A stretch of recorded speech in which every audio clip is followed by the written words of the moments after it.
Okay, good evening, everyone. Welcome to Town of Stellarton Council meeting, September 9th, 2024, 5:30 p.m. start time here at the Chambers. First item is to approve the agenda. It's in front of us. Are there any changes or additions? Yes, Your Worship, I'd like to add under correspondence 7D, the Legion flag raising. Is there anything else? Have a motion then, please. So moved. Moved by Councillor Knight, seconded by Councillor Pence. All those in favor signify by saying aye. Aye. Contrary minded. Motion carried unanimously. Thank you. Minutes are next. They're attached from July 8th. They've also been distributed previously electronically. Is there any errors or omissions? I'll second that, Your Worship. Moved by Councillor Pence, seconded by Councillor Knight. All those in favor signify by saying aye. Aye. Contrary minded. Motion carried unanimously. Thank you. Is there any business arising from the minutes? Hearing none, we'll move on to a couple of proclamations. This is one near and dear to our heart here in the Town of Stellarton, Proclamation Right to Know Week. Whereas the Town of Stellarton has adopted the principles of openness, transparency, and accountability, and whereas Part 20 of the Municipal Government Act gives citizens a right of access to information in the custody of or under the control of the Town of Stellarton, and whereas access to information ensures citizens of Nova Scotia have the opportunity for meaningful participation in the democratic process, and whereas a celebration of the right of citizens to access information will facilitate informed public participation in policy formulation, ensure fairness in government decision-making, permit the airing and reconciliation of divergent views, and whereas Town of Stellarton joins all other Canadian jurisdictions and democracies worldwide acknowledging Right to Know Week, therefore be resolved that I, Mayor Daniel McGillivray, Stellarton Town Council, do hereby proclaim September 23rd to September 29th, 2024 to be Right to Know Week here in the Town of Stellarton. I so move. Second that. Moved by Councillor Wan, second by Councillor Knight. All those in favor, signify by saying aye. Aye. Contrary minded, most carried unanimously. Thank you. We'll move on to the next proclamation. Whereas National Field Alcohol Spectrum Disorder Day was first held in 1999 in Canada, United States, and since then the 9th day of the 9th month to highlight the importance of going alcohol-free during the full 9 months of pregnancy. And whereas fetal alcohol spectrum disorder is a lifelong, invisible brain and full body disability with no cure, and the only effective treatments being society understanding and changing its expectations of independence, school, social behavior, and how these families are supported. And whereas FASD is the leading neurodevelopmental disability in Canada, and is 2.5 times more prevalent than autism, and 19 more times prevalent than cerebral palsy or Down syndrome, and occurs across all socioeconomic strata. It is often overlooked due to the stigma associated with alcohol consumption. And whereas this year's theme for FASD Awareness Month is Everyone Plays a Part, the goal of the campaign goes beyond framing FASD as an individual issue, as the impacts of FASD matter to the whole community. And whereas September is FASD Awareness Month, landmarks and monuments coast to coast to coast will be lighting up in red on September 9th, FASD Awareness Day, and throughout the month to create awareness that we all have a role to play in preventing and supporting families impacted by FASD. Therefore, be it resolved that I, Mayor Daniel McGillivray, Town of Stellarton, and Stellarton Town Council, do hereby proclaim the month of December as Fetal Alcohol Spectrum Disorder Awareness Month. I'll second that. Moved by Councillor Pence, seconded by Deputy Mayor Campbell. All those in favor, signify by saying aye. Aye. Contrary minded. Motion carried unanimously. Thank you for both those proclamations. And we'll move on to item 6, reports from staff. 6A is Chief Mark Hobeck, the Stellarton Police Service. We had I wasn't able to attend, but there was a Police Commission meeting last Thursday where this was looked at and discussed. Any questions or comments in the reports, or for both July and August are included? Just a comment on my walks. There was some complaint about speeding on South Ford. So if I can ask for the radar to be installed there, please. Okay, we'll take that to the Police Commission meeting. That request. I believe that is the next spot that there is a sign downstairs that is going to be erected on South Ford. There's it's on order, but there's a speed sign to go on South Ford. There's a permanent sign. Oh, good. Yeah. I think over the years, quite a few complaints in that area as well. The idea is to get one on every entry into town. So hopefully it'll slow it down. I know I was in a vehicle here today with a gentleman who was coming in, and he didn't realize he was speeding, and the sign flashed up, and then he slowed right down, and whoops. Yeah, so they are effective. So there'll be a permanent sign going there. Good stuff. I'll mention that in July, there was 277 calls for service versus 266 last year. In August, 205 versus 229 last year, so pretty consistent with the previous year. The officers did attend a lot of homecoming events in July. They had 41 hours of foot and bike patrol in July, 62 hours of traffic enforcement, 33 hours of community relations. In August, they had 17 hours of foot and bike patrol, 52 hours of traffic enforcement, and 15 community relations. Sergeant Venus on the 911 ride in Ontario. Sergeant Venus, of course, Constable Morale attended Twin Shores and PEI from 911 jail, and Constable Morale attended the Women and Sexual Assault Resource Center. All that being said, if there's no further questions, can I have a motion for those reports, please? I'll make a motion to accept the report. I'll second that. I just want to point out, too, that there's a new officer hired on, Constable Keegan Smith. Okay. Yeah, he started. Sorry? And Grant McAdam, yes. Excellent. We have 2 new officers. We need the person power, so glad to hear that. If there's no further questions, all those in favor by saying aye. All right. Contrary minded, motion carried unanimously. Thank you. 6B is Fire Chief Michael Selvin. Fire Department's reports included for both July and August. Any questions or comments? Just say that July was a very busy month for our fire department. They received a number of calls, but also the ever-popular Stellarton homecomings kept them busy. They participate in the firefighter competition, the pancake breakfast, and they stand by for fireworks. So they're a very important part and a big part of our homecoming. We're really pleased they're able to help us out once again this year as the town has come to know them to do. So, any further comments or questions? I'll move that report as written, Your Worship. Second it, Your Worship. Moved by Councillor Penn, second by Councillor Knight. All those in favor, signify by saying aye. All right. Contrary minded, motion carried unanimously. Thank you. 6C is Paige Draper, Marketing and Communications. Questions or comments on that? There's a July and an August report. I so move. I'll second that. Moved by Councillor Wan, seconded by Deputy Mayor Campbell. All those in favor, signify by saying aye. All right. Your Worship, I'd like to comment if I could. I'd like to just say that Paige did a heck of a job on the homecoming. She really coordinated it well. Thank you. So the motion's carried, and thank you for that, Councillor Pence. I agree 100%. It's your biggest task for the month of July. She really knocked out the park this time. There's rave reviews across about the homecoming, and the attendance was up everywhere. So thank you, Paige, for that good work. Council certainly appreciates it. Sure do. 6D is engineering. Any question or comments on Blaine's reports? No, just again, from a walk in the street, a couple of streets have asked for street light. I would suggest to put them on for the budget for next council, but I think there should be some kind of a study done on some of the streets to understand where it's needed. I've been asked for 2 streets, one on the corner of High and Terrace, Claremont area, at that turn. It's very dark. And the other one is on Oxford Street. The gentleman said that it should be every second, and I wasn't really sure about the rule, if it's really every second pole or not. But either way, I think maybe a study was needed just to understand.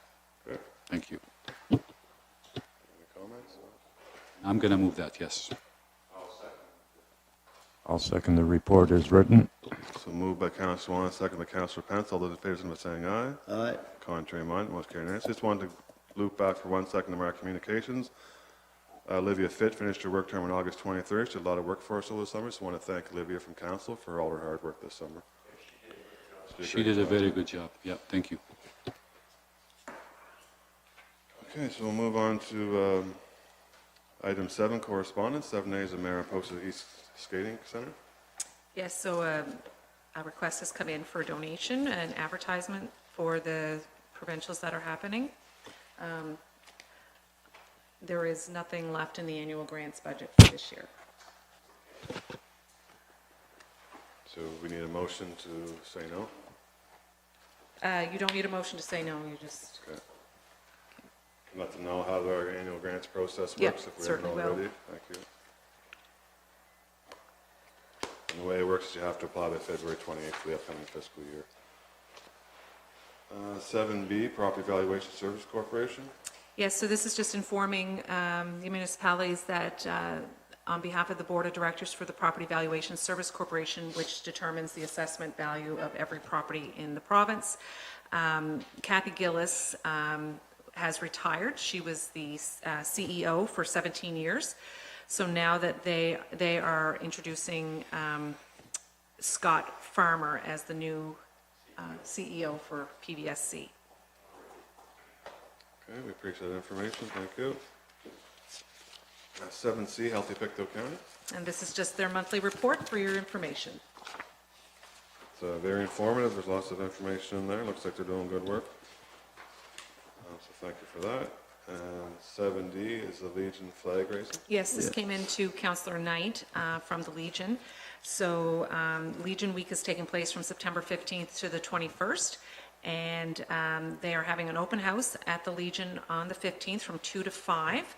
And everyone is more than welcome to attend. They are wondering if the town will raise the Legion flag from the 15th to the 21st. Your worship, this comes up every year. I think they have it the same time every year, don't they? Yeah. Well, can we just make that an ongoing motion whenever they have their Legion week that we? No, You can't have to do it every year? Okay. I'll second that motion, Councillor Pence. So moved by Councillor Pence, seconded by Councillor Knight. If there's no further questions, all those in favor, by saying aye. Aye. Contrary minded, motion carried unanimously. Thank you for bringing that forward. Thank you to the Legion for all the good work they do in our community. Number 8, Committee of the Whole report. The following recommendation is for Council's consideration from the Committee of the Whole meeting that was held on July 22nd, 2024. On recommendation of Committee of the Whole, Council approved the donation of land 00943407 to the Stellarton Memorial Community Centre Association. The town will follow the proper procedure as per the Municipal Government Act. So that's been discussed at the Committee of the Whole meeting. We're going to set a motion tonight. So move. Moved by Councillor Pence, seconded by Councillor Knight. All those in favor, by saying aye. Contrary minded, motion carried unanimously. Thank you. Moving on to first reading. Yes, well, the public hearing notice. So because, as part of the land donation, council, as part of the Municipal Government Act, we have to advertise that the town is essentially giving this land away. So there will be a public hearing to deal with that land donation on October the 15th, which is a Tuesday, at 5 p.m. before the council meeting. Also at that public hearing, council will be hearing any concerns, questions, or any of the sort regarding the proposed intermunicipal planning strategy that has been updated. Okay, so I'll do some first readings now. Yes, please. First, regarding the intermunicipal planning strategy, be it resolved that Stellarton Town Council grants first reading for the adoption of the intermunicipal planning strategy, Town of Stellarton Secondary Planning Strategy and Common Uniform Land Use Bylaw, as outlined in the Municipal Government Act of Nova Scotia for the towns of Pictou, Stellarton, and Trenton. Be it further resolved that a public hearing be held at 5 p.m. October 15, 2024 at Stellarton Council Chambers to consider any comments, objections, or submissions with respect to this application. Can we have a motion for that, please? So move. I'll second that. Moved by Councillor Pence, seconded by Councillor Knight. All those in favor, by saying aye. Aye. Contrary minded, motion carried unanimously. We'll move on to the donation of land. Be it resolved, the Stellarton Town Council grants first reading for the donation of land PID number 009434407, the Stellarton Memorial Community Centre Association, as outlined in the Municipal Government Act of Nova Scotia. Be it further resolved that a public hearing be held at 5 p.m. October 15, 2024 at Stellarton Town Council Chambers to consider any comments, objections, or submissions with respect to this donation. Have a motion, please? So move. I'll second. I'll second that. Moved by Councillor Pence, seconded by Councillor Wand. All those in favor, signify by saying aye. Aye. Aye. Contrary minded, motion carried unanimously. Thank you. So I guess we're going to move on to item 12, Municipal Affairs and Housing. This is a code of conduct that's been worked on for a number of years. Yes, a letter from Minister John Lohr, who is the Minister of Municipal Affairs and Housing, to all Nova Scotia elected officials and CAOs. I'm writing to inform you of an update on the municipal and village codes of conduct. In January 2022, the Code of Conduct Working Group was established to develop a set of recommendations on the Code of Conduct framework, which included content to include in the code, sanctions that may be imposed if a breach occurred, and options for an investigator model.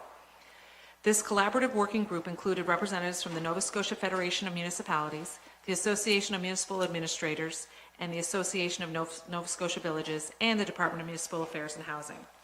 Following significant consultation with municipalities in September of 2022 to March 2023 and September 2023 on the Code of Conduct framework, the Code of Conduct Working Group developed 25 recommendations for the minister to consider.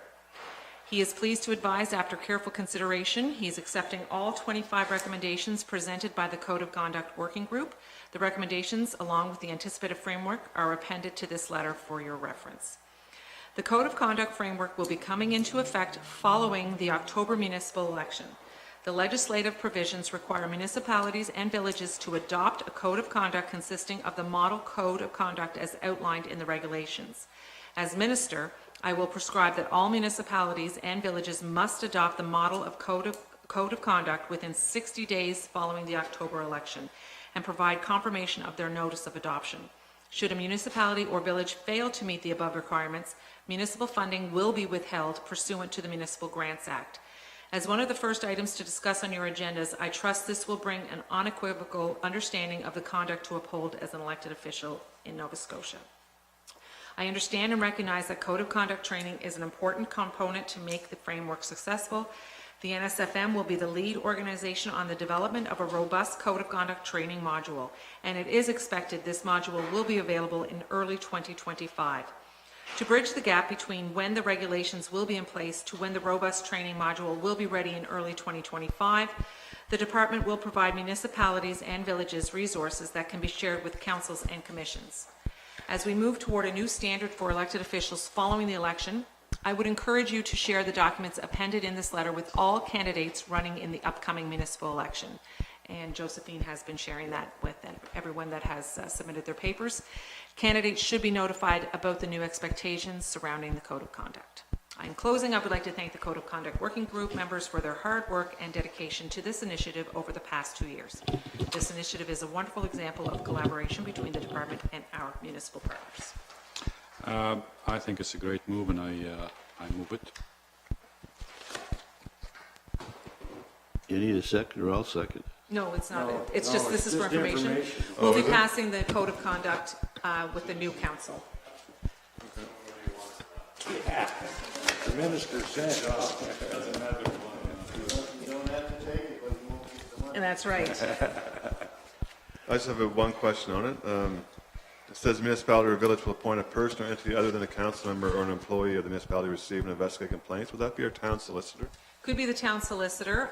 Again, not knowing all the details, there may be a citizen advisory group that would ensure that everything is being followed as well. So I'm not sure on the details of that yet, but I would assume it's the solicitor. Okay, thank you. So that would technically mention themselves. Yeah, So is there a call to handle this? yeah. Thank you. Okay, so I guess that looks like all the business to be taken care of. Does anyone want to speak at the open forum? Okay, hearing no one. Next council meeting is Tuesday, August 15th, 2024, 5:30 p.m. start time. Also mentioned the public hearing that we just discussed for the two different items. We 5 p.m. that day, Tuesday, October 15th. And just a reminder to all citizens that tomorrow is the last day to submit papers to run for council. So if you're interested, make sure you get your papers in by tomorrow.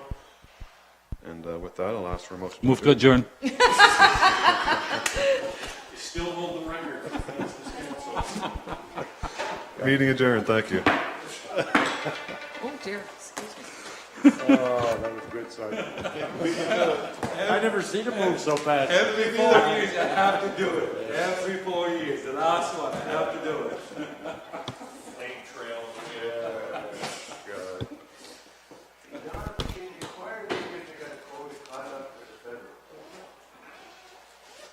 They do, actually. They do.